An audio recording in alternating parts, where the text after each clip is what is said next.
La troisième œuvre intérieure du Saint-Esprit est de nous sceller pour notre sécurité. Lorsque vous désirez envoyer des lettres recommandées, vous apposez un cachet à l'extérieur qui signifie ne pas toucher. Le cachet est là et seule la personne dont le nom est sur l'enveloppe peut ouvrir la lettre.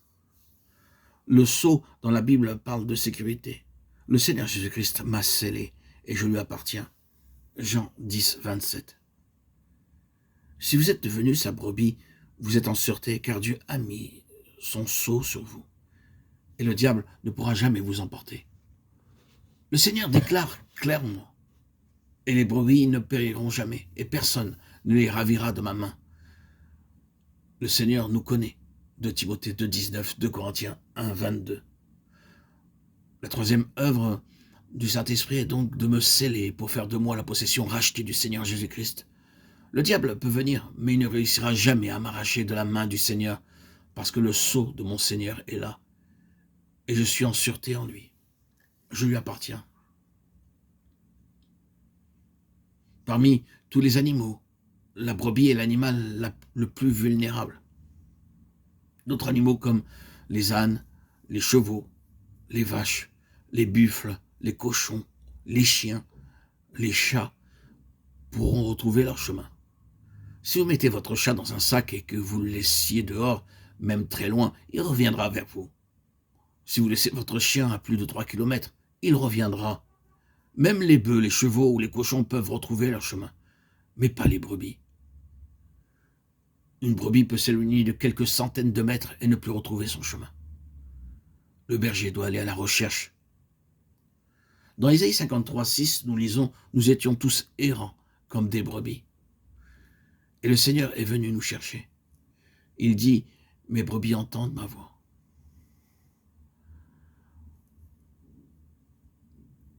Dans des prairies, dans les vallées,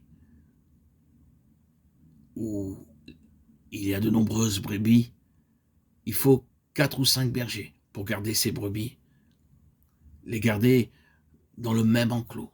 Puis la nuit, ces bergers veillent l'un après l'autre pour préserver leurs brebis des bêtes sauvages. Tôt le matin, le premier berger siffle. Lorsqu'il commence à siffler, ses brebis le suivent très rapidement. Il marche devant elles pour les conduire. Ensuite vient le deuxième berger. Il siffle aussi d'une autre manière et ses brebis le suivent.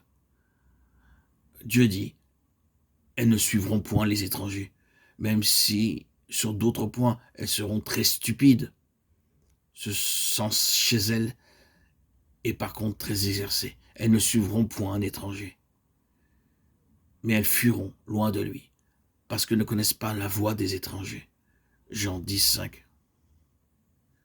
Une fois que vous êtes devenu une brebis du Seigneur Jésus-Christ en entendant sa voix, alors aucune puissance ne peut vous enlever la main de Dieu. Vous êtes en sûreté pour l'éternité. Beaucoup ne sont pas de ces brebis et ne connaissent pas sa voix. Ils ne savent pas comment et quand il parle, car ils ne reconnaissent pas sa voix. Notre Seigneur sait où se trouvent ses propres brebis, et elles sont en sûreté en lui. Il connaît notre condition, les dangers que nous courons, nos difficultés. Il nous console et nous sauve. J'ai vu cela se répéter souvent. Au début, je me souviens très clairement, je commençais juste à lire la Bible, et je n'avais aucune idée de ce que pouvaient être les faux enseignements. Je ne savais pas qui étaient les faux docteurs. Beaucoup viennent avec de mauvais enseignements, de fausses doctrines, en espérant attirer une brebis chez eux, un nouveau disciple.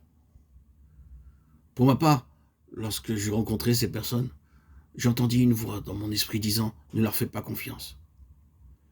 Ainsi, nous dit frère Baxing, le Seigneur me préserva de beaucoup de faux enseignements, non pas par les arguments, mais par la conviction intérieure. Lorsque nous sommes scellés par le Saint-Esprit, nous avons l'assurance que notre Seigneur connaît tous les dangers possibles qui surgissent autour de nous, et il nous en protégera.